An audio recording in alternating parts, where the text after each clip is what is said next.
Good evening, Erev Tov. My name's Harry Hyman, and it's my pleasure to join you from Atlanta, Georgia. I want to share that my relationship with Yemin Orde began about 20 years ago when I first had the opportunity to visit the village and meet its visionary leader, Chaim Perry. And for me, Yemin Orde is much more than magic. It's actually a methodology grounded in science and best practices.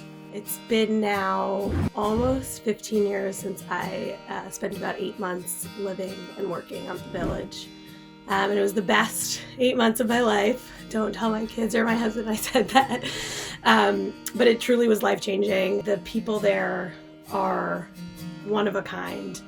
The programs are one of a kind. I felt like I was in this incredible utopia with so many other kids and teenagers that were finding themselves and being pushed to, be great, no matter where you came from, no matter what your background was, and just got to learn from people that faced hardships in a way that I just never had growing up in a suburb of Boston. And I initially worked with Israelis and youth in the army and other places, and moved on to tour educating, working with visitors from abroad. I met some of the fantastic educators here, all of whom walk the talk, who are rolling up their sleeves, doing the real work in Jewish education and building a better country, and working with kids who come from difficult backgrounds. Right? It's one thing to take affluent kids from good backgrounds, and there really are some amazing cream of the crop in this country, but taking kids and being able to fulfill their potential with the right educational methods and with the right nurturing is a fantastic opportunity.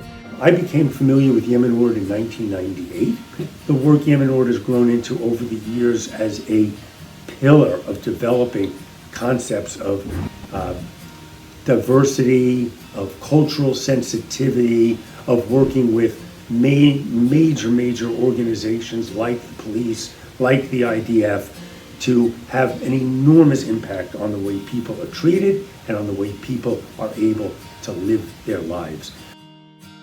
As a newlywed, pushed my husband to move with me to Haifa, and we ended up living there for about 4 years. And that was because I just fell in love with Yemin Orde and brought him there, showed it to him. I was like, we gotta live nearby. This is the best place to live.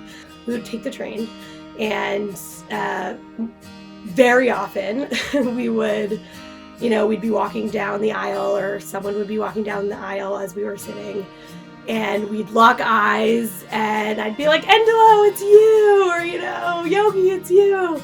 And it would just be like this incredible reunion. We'd be so happy to see each other.